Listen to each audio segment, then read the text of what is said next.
하나님의 말씀의 본문은 에베소서 2장 18절에서 21절까지의 말씀입니다. 에베소서 2장 18절에서 21절까지의 말씀 우리 한 절씩 나누어 읽겠습니다. 이방 사람과 유대 사람 양쪽 모두 그리스도를 통하여 한 성령 안에서 아버지께 나아가게 되었습니다.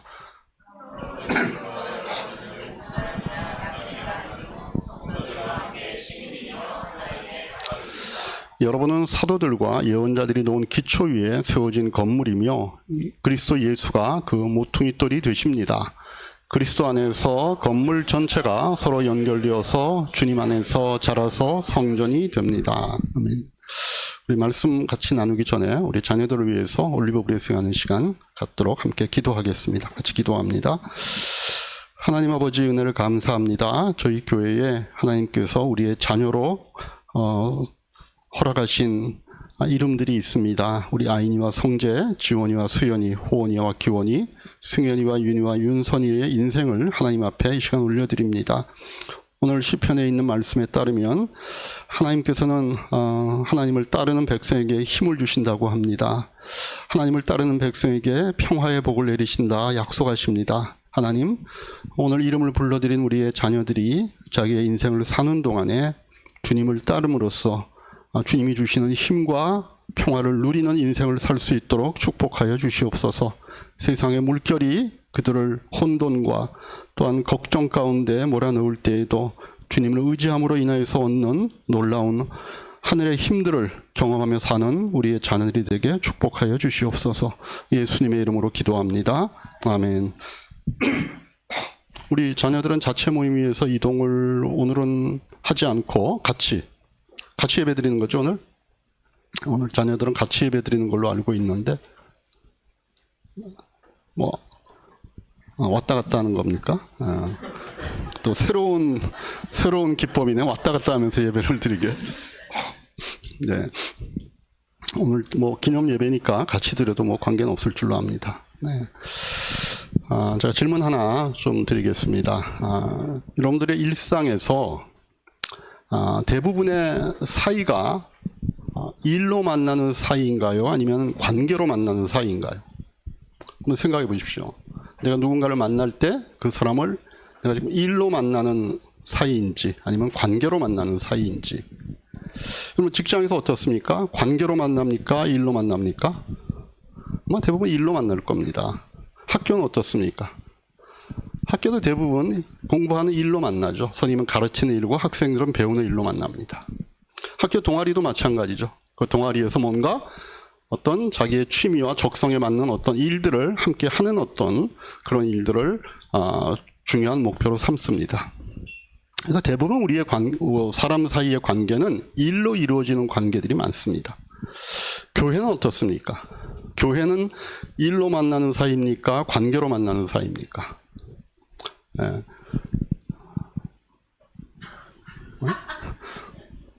물으면 답을 해야지. 전부 목사님 다 해주세요. 그러는 것 같은데. 우리 교회도 보면 일단은 저는 일로 만나는 것 같아요. 예배하는 일, 서로가 만나서 어떤 하나님의 나라를 구현해 가려고 하는 일들, 전도하는 거, 교회 봉사하는 일, 이런 것들이 사실은 앞에 일단 보입니다. 그래서 일단 교회도 일로 만나는 관계다. 그렇게 우리가 전제로 하고 얘기를 좀 더 이어가 보면, 그럼 우리가 일상에서 대부분이 그 사이가 일로 이루어지는데, 그러면 관계로 만나는 사이도 있을까요? 일로 만나는 게 아니라 관계로 만나는 사이? 친구는 어때요? 친구도 제가 보면 처음에는 일로 만나는 것 같아요. 내가 이 친구하고 친해지면 뭔가 나에게 더 좋을 테니까, 나한테 유익할 거니까. 그래서 우리 어렸을 때 부모님들이 너 걔하고 놀지 마, 너 걔하고 꼭 만나, 놀아, 이렇게 하는 이유는 뭔가 하면 그 친구와 갖는 뭔가 좋은 유익한 것들이 자기에게 주어질 것 같으니까 라고 하는 동기에서 친구 관계도 일단 일로 만나지만, 그러나 시간이 흘러가면 점차 관계를 만들려고 애를 씁니다. 그래서 그래도 관계를 만들려고 애를 쓰는 게 친구 관계이지만 이게 잘 안 되죠. 그러니까 나중에 이제 문제가 생기면 뭐라 그래요? 야, 너 의리를 지켜야 되지 않냐? 이 말이 무슨 말입니까? 관계를 좀 깨지 말았으면 좋겠다 라고 하는 쪽으로 관계를 지향하고는 있지만 사실은 그걸 뜻대로 못 만들어내는, 그래서 자꾸 어떤 일로 돌아가는 것이 친구 관계일 수도 있겠다, 그렇게 생각할 수 있습니다. 그러면 처음부터 관계로 시작되는 사이가 있을까요? 사람 사이에서 처음부터 관계로 시작되는 사이, 이 가족이죠. 아까 누군가가 얘기를 했는데 가족입니다. 가족은 선택 자체를 할 겨를도 없이 태어나 보니까 이미 부모 자녀 관계입니다. 형제 자매 관계입니다. 선택해서 태어난 분 계세요? 내가 엄마 이렇게 자궁 속에서 보니까 내가 이 집안에 나면 좋겠다, 나는 저 집을 선택해야 되겠다, 이런 선택의 어떤 의미가 전혀 없죠. 태어나 보면 이미 우리 부모인 거예요. 태어나 보니까 우리 벌써 오빠, 언니, 누나, 밑에 동생, 아직 동생은 아직 안 태어났으니까 모르겠고, 그런 이미 형제 관계가 형성이 되어 있는 거예요. 그러면 여러분, 어떤 사이가 좋은 겁니까? 일로 만난 사이가 더 좋겠습니까? 관계로 맺어진 사이가 더 좋은 겁니까? 잘 모르죠. 사람은 사귀어봐야 아는 거니까.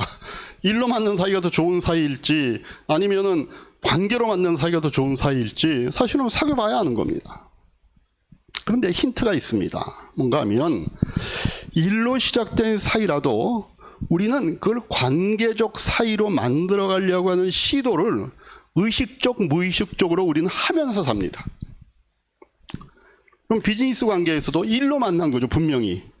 그런데 그 협력 업체와 좋은 관계를 만들기 위해서 애를 씁니다. 접대도 하고, 가서 또 어떤 서로 간에 좋은 관계를 유지하기 위해서 많은 어떤 연구들을 하지 않습니까? 여기 오늘 마침 카페에 관계되는 분들이 어떻게 하다 보니까 많이 있는데, 여러분 카페 운영할 때 손님과 좋은 관계를 맺으려고 애를 쓰지 않습니까? 아니, 카페는 관계를 맺는 곳이 아닙니다. 손님이 와서 돈 내고 자기가 누릴 거 누리고, 주인 입장에서는 자기가 만든 그 제품을 손님들이 잘 먹어주고 소문 내주고, 그래서 카페가 번영하기를 원하는 그 일에 대한 개념으로 시작하고 다 그렇게 만나는 겁니다. 그런데 카페를 운영하면서 손님과 좋은 관계, 주인과 좋은 관계를 싫어하는 사람 아무도 없습니다. 가능하면 만들려고 그러죠. 그래서 우리가 이런 결론을 낼 수 있는 거예요. 인간 사이는 모두 관계를 향해 움직인다라고 하는 겁니다. 그런 면에서 이 사람 사이는 일로만 맺어질 수는 없고 관계가 소중한 사이다라고 하는 걸 우리가 알 수 있는 겁니다. 그러면 왜 이 인간 사이는, 사람 사이는 관계를 소중히 여기는가? 왜 사람은 관계를 소중히 여길까요? 오늘 목사님 좀 그냥 편안히 앉아서 설교를 들으려고 오늘 왔는데 뭘 자꾸 물어요? 그런 표정들이 가끔씩 보여요. 생각해 보십시오. 왜 우리는 그런 관계를 소중히 여기는 삶을 살까? 사랑하고 싶어서 그렇습니다. 사람의 본능에는 사랑받고 싶고 사랑하고 싶은 DNA가 이미 있습니다.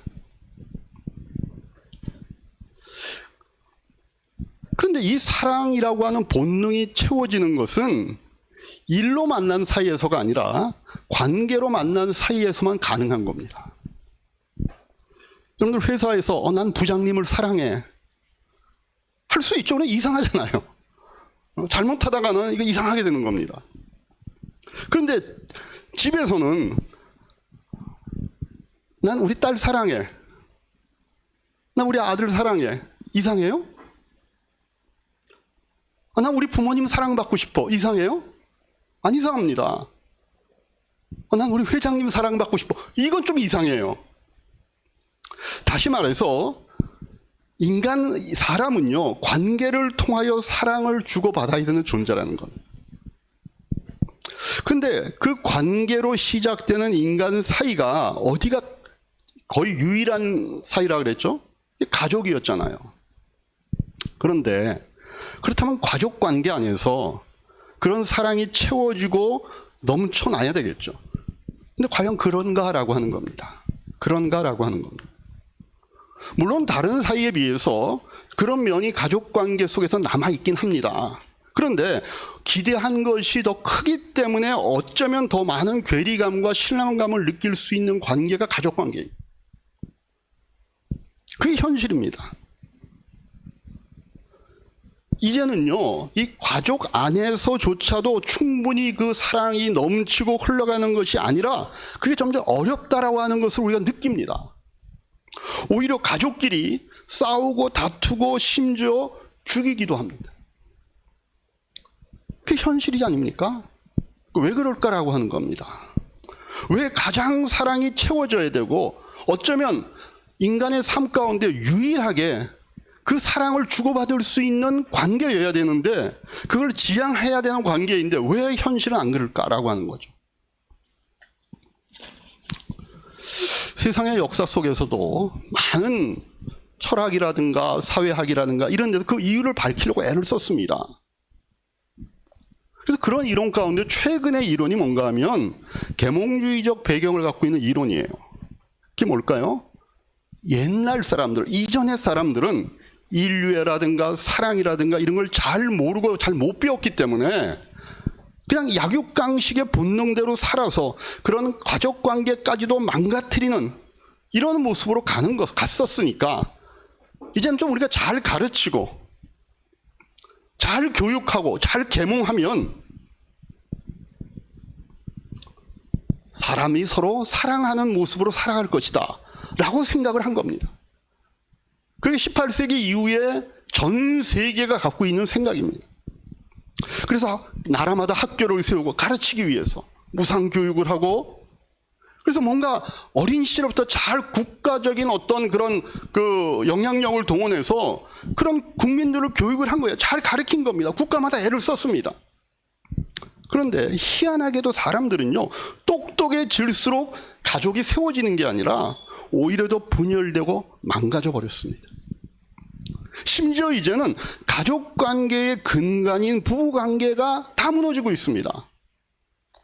이제는 꼭 남녀가 결혼해서 부모가 돼야 된다는 법이 아니다라고 하는 것들로 세계가 흘러가지 않습니까? 또 우리나라는 동양권은 아직도 그래도 이런 유교 문화 뭐 이런 것 때문에 아직까지 버티고 있는 부분이 있습니다. 근데 서양은 이미 다 무너졌습니다. 이제는 남자 결혼해도 오케이, 여자 결혼해도 오케이, 심지어는 동물이나 물건하고 결혼해서 걔를 나의 남편이라고 부르고 걔를 나의 아내라고 불러도 오케이, 법적으로 문제가 없는 겁니다. 자녀는 어떻게 해요? 입양하면 되는 거예요. 그래서 전통적인 가족관계가 해체되는 현실입니다. 그렇다면 문제의 원인, 다시 말하면 사람이 못 배웠기 때문에 이런 가족 안의 사랑이 없어지고 있다는 식의 진단이 잘못된 거 아닙니까? 못 배워서 그렇다고 생각했는데, 뭔가 깨이지 않아서 그렇다고 생각했는데 그렇게 깨워놓고 잘 가르쳐 놓으니까 망가진 가족관계가 다시 세워지는 게 아니라 있던 관계마저도 해체되는 식으로 가고 있다는 겁니다. 당연히 진단이 잘못되니까 처방도 잘못되는 겁니다. 세상의 진단과 처방이 그렇습니다. 성경에서는 뭐라고 얘기할까요? 사람이 무식하고 몰라서 세상에 사랑이 사라진 게 아니라 그게 죄 때문이다라고 얘기합니다. 그런데 세상의 진단과 성경의 진단을 비교해 보면 세상의 진단도 터무니없진 않습니다. 사람들이 사랑 없는 삶을 살게 된 그 이유가 지식이 없기 때문이라고 하는 세상의 진단이 반은 맞고 반은 틀리기 때문에 그렇습니다. 사람이 어리석기 때문에 그래요. 성경에서도 보면요, 인간의 어리석음 때문이라고 하는 이유도 있다라고 얘기합니다. 근데 그 어리석음은 못 배우고 무식한 그 어리석음이 아니라 마음이 어두워졌다라고 얘기합니다. 우리 로마서 1장 21절에서 22절 말씀 같이 한번 보겠습니다. 같이 한번 읽겠습니다. 시작. 사람들은 하나님을 알면서도 하나님을 하나님으로 감사를 드리기는커녕 오히려 생각이 허망해져서 그들의 지각 없는 마음이 어두워졌습니다. 사람들은 스스로 지혜가 있다고 주장하지만 실상은 어리석은 사람이 되었다. 그렇죠. 사람들은 자기네들이 지혜 있다고 얘기해요. 그런데 이미 생각이 허망해지고 그들의 마음이 어두워져 있는 상태에서 자신들은 지혜가 있다, 지각이 있다라고 얘기하는 상황인 겁니다. 그게 원인인 겁니다. 마음이 어두운 상태가 되니까, 생각이 허망한 상태가 되니까 인간의 삶이 어떻게 되었다고 그 이어서 로마서에서 얘기하나요? 25절, 27절입니다. 같이 한번 읽겠습니다. 25절에서 27절. 사람들은 하나님의 진리를 거짓으로 바꾸고 창조주 대신에 피조물을 숭배하고 섬겼습니다. 하나님은 영원히 찬송을 받으실 분이십니다. 아멘. 이런 까닭에 하나님께서는 사람들을 부끄러운 정욕에 내버려 두었습니다. 여자들은 남자와의 바른 관계를 바르지 못한 관계로 바꾸고, 또한 남자들도 이와 같이 여자와의 바른 관계를 버리고 서로 욕정에 불탔으며 남자가 남자와 더불어 부끄러운 짓을 하게 되었습니다. 그래서 그들은 그 잘못에 대한 마땅한 대가를 스스로 받았습니다. 뭐라고 얘기해요? 아까 얘기했던 부부관계가, 가족관계가 해체되는 겁니다. 그리고 1장 29절에서 31절에 이런 얘기도 합니다. 같이 한번 다시 읽겠습니다. 사람들은 온갖 불의와 악행과 탐욕과 악의로 가득 차 있으며 시기와 살이와 분쟁과 사기와 적의로 가득 차 있으며 수군거리는 자요, 중상하는 자요, 하나님을 미워하는 자요, 불선한 자요, 오만한 자요, 자랑하는 자요, 악을 꾸미는 자요, 부모를 거역하는 자요, 우매한 자요, 신의가 없는 자요, 무정한 자요, 무자비한 자입니다. 그러니까 그들이 갖고 있는 생각이 허망해지고 마음이 어두워진 그 모습으로 사람들이 살아가는 삶의 그 세상의 어떤 현실들을 지적하는 겁니다. 우리가 살면서 나는 아니더라도 주변에 이런 일들이 벌어지는 것들은 경험하지 않습니까? 그 가운데 뭐가 있어요? 부모를 거역하는 겁니다. 부부관계가 이제는 꼭 남자 여자 결혼하는 게 아니라 남자 여자도 결혼하는 모습들이 드러났고, 그 다음에 부모 자녀 간에도 이제는 옛날과 같은 그런 식의 관계로 맺어지지 않는다는 겁니다. 그런 관계가 다 해체되는 것이 우리가 살고 있는 이 세상에서 우리가 경험하는 현실입니다. 여러분 보셨는지 모르겠지만 저는 최근에 본 만화 영화가 하나 있습니다. 저는 만화 영화 잘 안 보는데 하도 사람들이 봤다 그래서 저도 봤습니다. 줄여서 캐데헌. 느리면 뭐죠? K-pop 데몬 헌터스를 보는데, 거기 보면 주인공이 3명이 나오잖아요. 여자 3명이 나오잖아요. 또 거기에 대적하는 남자들 5명이 이렇게 나오는데, 거기 보면 주인공 중에 한 명인 미라라고 하는 여자가 있습니다. 그래서 얘기가 흘러가서 나중에 이 친구들이 이제 뭐 귀마하고 싸우는 건데, 나중에 이제 그 줄 멤버 하나가 태어나면서부터 사실 귀마적 요소를 갖고 있다는 걸 알게 된 나머지 2 친구들이, 그 중에 미라가 나중에 그 데몬들을 향해서 유혹을 받아 가면서 하는 말이 있습니다. 외치는 말. 내겐 가족이 필요 없어. 그러죠. 내겐 가족이 필요 없어. 굉장히 상징적인 표현입니다. 그게 악마의 사실은 속삭임인 거예요. 인간의 행복의 가장 핵심적 근원을 무너뜨리고 있는 겁니다. 제가 그래서 거기 나오는 노래들은 잘 모르겠어요. 뭐 따라 부르지도 못하겠고. 그런데 그 대사는 저에게 남아요. 내게는 가족은 더 이상 필요 없어.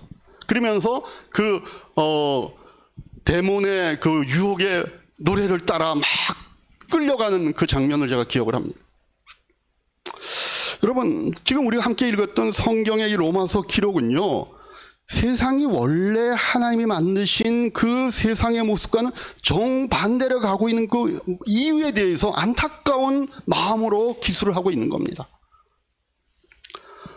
원래 성경에서 말하고 있는 원래 하나님이 만드신 이 세상은요, 그런 세상이 아니었던 겁니다. 하나님께서는 원래 인간관계가 최고의 행복을 이룰 수 있는 조건을 갖추고 있는 에덴으로부터 출발하잖아요. 거기에서 부부를 기반으로 한 인간 가족이 행복하게 살기 위한 세상을 하나님이 창조하셨다고 성경은 얘기합니다. 그래서 세상을 창조하는 과정마다 하나님이 후렴처럼 하시는 말이 있어요. 하나님이 어그로로 그렇게 끌고 가시는 거예요. 창세기 1장 10절, 12절, 18절만 우리 같이 한번 보겠습니다. 공통되는 말입니다. 같이 한번 읽습니다. 시작. 하나님이 묻힐 땅이라고 하시고 모임물을 바다라고 하셨다. 하나님 보시기에 좋았다. 땅은 푸른 우물 돋아나게 하고 씨를 맺는 식물을 그 종류대로 나게 하고 씨 있는 열매를 맺는 나무를 그 종류대로 돋아나게 하였다. 하나님 보시기에 좋았다. 낮과 밤을 다스리게 하시며 빛과 어둠을 가르게 하셨다. 하나님 보시기에 좋았다. 예. 세상을 6일 동안 창조하면 하나님이 창조하는 한 날이 끝날 때마다 하나님 보시기에 좋았다고 얘기합니다. 창조주 하나님의 눈에 좋았다는 겁니다. 여러분 우리가 잘 알잖아요. 도자기를 만드는 도공들이 자기가 대충 만든 그 도자기 잘 안 만들고 어떻게 합니까? 깨트려 버리죠. 근데 정말 잘 나왔으면 본인도 막 황홀해가지고 와 뭐 이렇게 감탄하잖아요. 하물며 하나님이 세상을 만드시고 보기엔 너무 좋은 거예요. 그러니까 그 하나하나의 그 창조의 작업이 끝날 때마다 하나님이 거기에 품질 보증을 하는 거죠. 아, 너무 좋다, 너무 좋다, 너무 좋다. 그런 세상이었던 겁니다. 그리고 그런 세상 속에 만들어진 인간을 놓고 하나님이 뭐라 그래요? 자, 이젠 너희가 이 세상을 다스리고 더 발전시켜서 내가 너희들에게 준 세상을 더 풍요하게 만들어라고 하는 그런 복까지를 허락하십니다. 1장 28절에 있는 말씀입니다. 같이 읽겠습니다. 하나님이 그들에게 복을 베푸셨다. 하나님이 그들에게 말씀하시기를 생육하고 번성하여 땅에 충만하여라.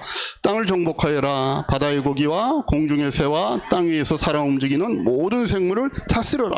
여기 다스리라고 하는 말이 원래는 돌보라라고 하는 표현입니다.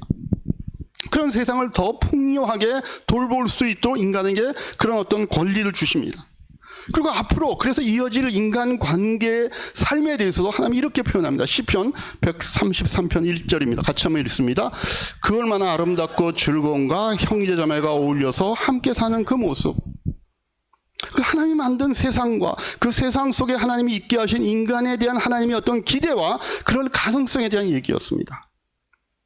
그런데 왜 그랬던 세상이 그런 세상과 이런 관계가 그 원래의 모습 다 잃어버리고 현재 우리가 체감하고 있는 이렇게 왜곡되고 망가진 현실 속에 있는가라고 하는 것이죠.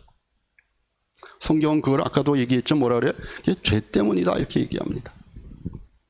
여러분 성경에서 말하는 죄는요 특정 형태가 아니라 경향을 얘기하는 겁니다. 어떤 경향? 하나님께 독립하여 자존하고 싶은 경향입니다.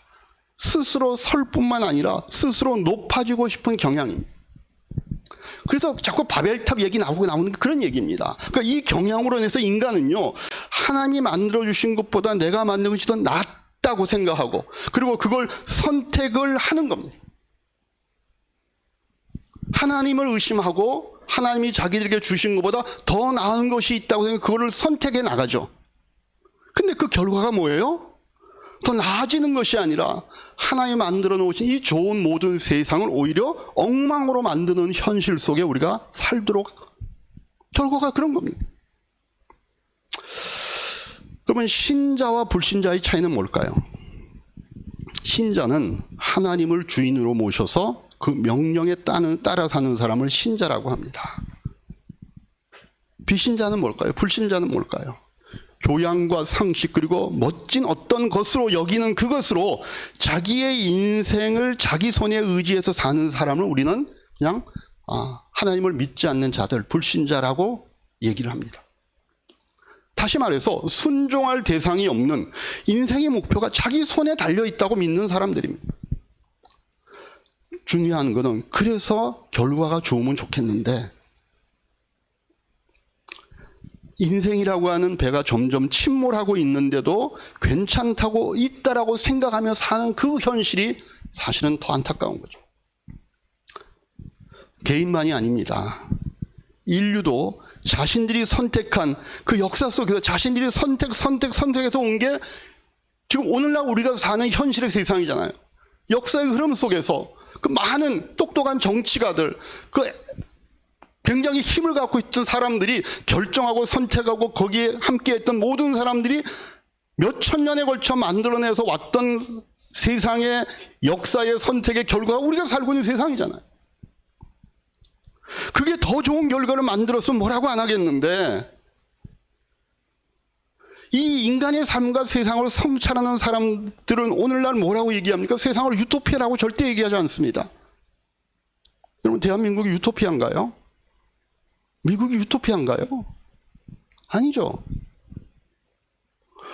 오히려 세상이 이런 식으로 가면 큰일 난다고 해서 세상의 멸망을 카운팅하는 그 상징적인 시계가 있잖아요. 세상 멸망의 시계의 바늘이 지금 어디가 있는지 아시죠? 89초 전이라고 얘기하는 겁니다. 1분 조금 더 남은 겁니다. 그런데도 그런 위기를 잊기 위하여서 한편으로는 어떻게 합니까? 이 세상이 살만하다라고 느끼게끔 다양한 컨텐츠와 문화적 형태를 통해 그것을 세상의 사는 사람들에게 소비케 해서 거기에 사람들이 몰입하게 만드는 겁니다. 그 사람들로 하여금 우리가 위기 속에 있다는 사실을 잊어버리게 만듭니다. 그러나 개인적으로 순간순간 찾아오는 두려움과 위기의식을 우리는 부인할 수 없는 겁니다. 그런데 그게 우리가 살고 있는 삶의 현실의 한 부분들인데 하나님은 좋으신 분이십니다. 그래서 인류가 이렇게 사랑 없이 힘들고 어려운 삶을 살도록 내버려 두시지 않으시는 겁니다. 문제의 원인이 뭐라고 그랬죠? 인간이 하나님을 떠나는 그 문제, 그 죄의 경향을 해결하시기로 작정하시고 그 일을 실행하시는 겁니다. 다시 말해서 하나님의 아들인 예수 그리스도를 이 땅에 보내어서 죄의 값인 죽음을 치르게 하시고 인류를 그 죄의 영향력으로부터 구원해 주셨다라고 성경이 얘기합니다. 로마서 8장 3절의 말씀입니다. 같이 한번 읽겠습니다. 육신으로 말미암아 율법이 미약해서 해낼 수 없었던 그 일을 하나님께서 해결하셨습니다. 곧 하나님께서는 자기 아들을 죄된 육신을 지닌 모습으로 보내셔서 죄를 없애시고 그 육신에다 죄의 선고를 내리셨습니다. 예. 여러분, 예수님이 이 땅에 와서 죽으셨다라고 하는 얘기를 우리가 교회를 다니는 사람은 당연히 알 것이고 교회를 안 다녀도 그런 얘기를 좋든 싫든 어디선가 들었을 겁니다. 근데 이거 예수님의 죽으심은요, 우리에게 그런 하나님의 은혜를 입을 충분한 조건이나 어떤 자격이 있기 때문이 아니라 그냥 하나님이 우리를 사랑하셨다는 하나님의 사랑만이 근거가 되었을 뿐입니다. 요한복음 3장 16절이 그래서 있는 말씀입니다. 같이 한번 읽겠습니다. 하나님께서 세상을 이처럼 사랑하셔서 외아들을 주셨으니 이는 그를 믿는 사람마다 멸망하지 않고 영생을 얻게 하려는 것이다.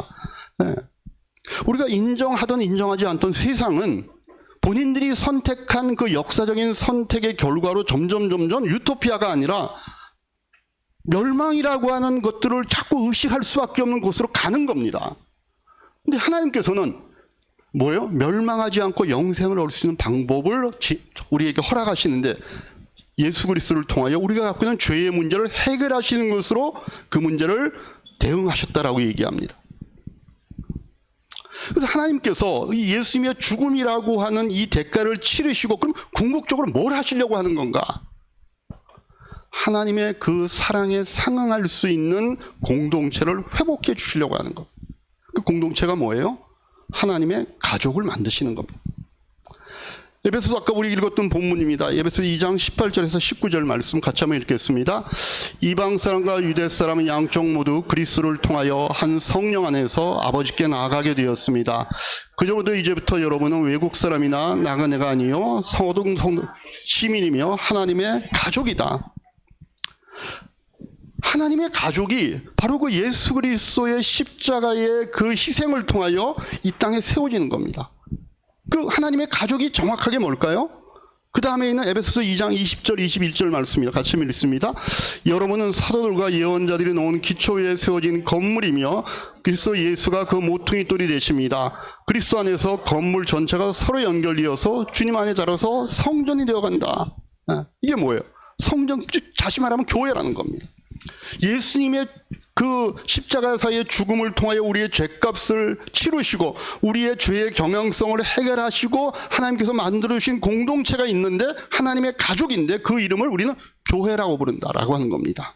디모데전서에 보면 좀 더 명확하게 그 명칭이 나오죠. 3장 15절 같이 읽습니다. 만일 내가 늦어지더라도 하나님의 가족 가운데서 사람이 어떻게 처신해야 하는 일을 그대가 알게 하려는 것입니다. 이 가족은 살아계신 하나님의 교회여 진리의 기둥과 터입니다. 네, 분명하게 얘기하죠. 이 하나님의 가족이라고 불리우는 공동체는 교회다라고 얘기하는 겁니다. 이 교회에 대해서 사도행전 20장 28절에 뭐라고 얘기합니까? 다시 한번 보시죠. 20장 28절 같이 읽습니다. 여러분은 자기 자신을 잘 살피고 양떼들 가운데 잘 보살피십시오. 성령이 여러분을 양떼 가운데 감독으로 세워서 하나님께서 자기 아들의 피로 사신 교회를 돌보게 하셨다. 네. 하나님께서 자기 아들의 피로 사신 교회다. 피로 세우신 교회라고 얘기합니다. 여러분, 교회가 세워지는 데는 예수 그리스도의 피라고 하는 대가가 치루어졌습니다. 여러분 잘 생각해 보세요. 여러분들이 부모님의 뱃속에서부터 이 세상으로 나올 때 부모님의 생명과 그 생명이 나뉘어지는 겁니다. 그렇죠? 부모님의 생명을 우리가 이어가는 겁니다. 거기에 부모님의 안에 있을 때 양수를 비롯해서 모든 신체 기관 가운데 피도 함께 흘려지잖아요. 여러분이 부모님의 어떤 의미에서는 그 생명을 이어가는 그 생명을 나누는 존재로 이 땅에 오는데 거기에 부모님들의 피가 함께 나오듯이 하나님의 가족으로서 우리가 이 땅에 탄생하는데 예수 그리스도의 피가 흘려지고 그 생명을 우리가 나누어 갖는 것입니다. 그게 여기서 말하는 예수 그리스도의 피로 사신 교회라고 하는 이유가 그 말씀이 나오는 이유죠. 그래서 교회라고 하는 것은 하나님의 사랑이 동기가 되어서 예수 그리스도의 피로 세워진 하나님의 가족들의 공동체입니다. 우리가 그런 겁니다. 그러면 교회가 할 일이 있다면 분명해지지 않습니까? 뭘까요? 가족이 돼야 되는 겁니다. 제대로 된 사랑의 관계를 만들 수 있어야 되는 겁니다. 원래 가족이 그래야 된다 그랬잖아요. 가족이 유일한 사랑이 기반이 되는 관계잖아요. 세상에 유일한 거잖아요. 그때 망가졌잖아요. 거기에 하나님이 이 땅에 담아오신 모든 인간의 노래들 행복의 근원이 가족들 안에 있었던 겁니다. 근데 세상은 그걸 깨고 있습니다. 하나님이 그거를 회복시켜서 원래 하나님이 이 땅에 세우려고 했던 그 가족의 모습이 뭔가라고 하는 것들을 예수의 핏값으로 새로 태어나게 한 교회 공동체를 통해서 하나님이 보여주시는 겁니다. 여기서 그래서 제대로 된 사랑의 관계를 우리가 만들 수 있어야 합니다. 그래서 교회를 세우신 예수님이 이렇게 말씀하죠. 요한복음 13장 34절 35절입니다. 같이 읽습니다. 이제 나는 너희에게 새 계명을 준다. 서로 사랑하여라. 내가 너희를 사랑한 것 같이 너희도 서로 사랑하여라. 너희가 서로 사랑하면 모든 사람이 그것으로서 너희가 내 제자인 줄을 알게 될 것이다. 네. 하나님께서 자신의 아들을 주어 세상을 사랑하는 것 같이 우리도 서로 사랑하라는 겁니다. 왜? 그게 가족이니까. 그래서 여러분, 교회는요, 망가져 있는 세상에게 원래 하나님이 의도하셨던 그 가족의 모습, 그 가족이 누려야 될 행복의 장이 되는 그 세상의 모습이 어떠해야 되는가를 보여줄 수 있는 장이어야 합니다. 그런 관계여야 됩니다. 그런 공동체여야 됩니다. 그게 이야기 교회가 존재하는 이유이고 27년을 우리가 버티고 있는 이유입니다. 그거 해내려고 하는 겁니다. 이야기 교회에서 신앙생활을 하고 있는 분들은 이미 교회가 그래야 한다는 거 어느 정도 알고 있습니다. 그런 바른 정신과 바른 길을 우리가 갖고 있습니다. 중요한 건 그 가진 것들을 제대로 펼쳐내지 못한 안타까움이 있죠. 생명은 갖고 있는데 생명 없이 교양과 상식을 갖고 있는 세상 사람보다 그걸 잘 못 해내는 연약함이 우리에게 있다는 겁니다. 어떤 면에서 보자면 그거는 이 교회 공동체의 구성으로서의 직무유기이고 어떤 면에서는 게으르고 교만하기도 하며 무식한 소치일 수도 있습니다. 우리가 하나님으로부터 허락받고 알게 된 그 좋은 것, 영광된 것을 이루기 위해서 우리는 좀 더 열심히 노력할 필요가 있습니다. 그런데 우리가 이걸 스스로 하기 얼마나 역부족인 것도 우리가 알죠. 이미 혈육으로 만난 가족에게도 이렇게 사랑하지 우리가 못하는데, 그죠? 하물며 그게 우리 수준인데 어떻게 남으로 만난 사이를 가족 같게 살 수 있는가?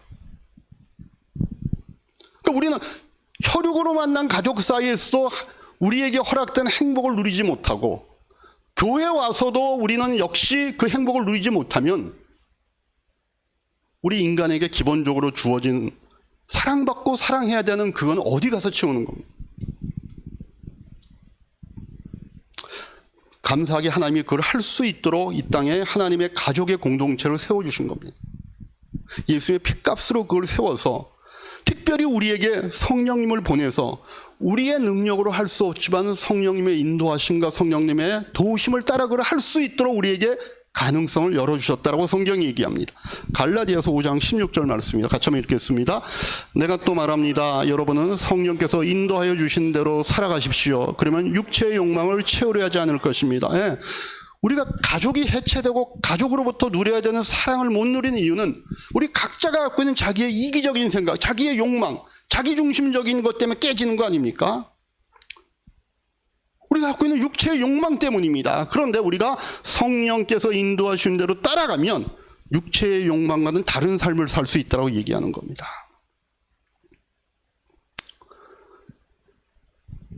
그런 소원과 그런 기대를 갖는 것이 옳다는 것을 알고 그런 사랑이 필요한 내 주변에 있는 분들에게 내가 한 걸음 더 내디디면, 내가 한 팔을 좀 더 내밀 수 있으면 성령님께서 우리의 그런 결심과 우리의 그런 기대를 도우신다라고 성경이 얘기하는 겁니다.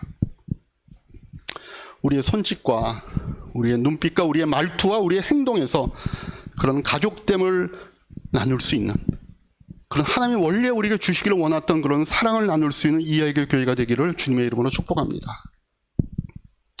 그래서 1년 동안 다시 한번 여러분과 함께 이 길을 걷게 된 것들을 감사하고 그 길을 우리가 다 함께 가는 이야기교회의 구성원들로서 하나님의 자녀로서의 삶을 살아가는 여러분들 되시기를 주님의 이름으로 축복합니다. 기도하겠습니다.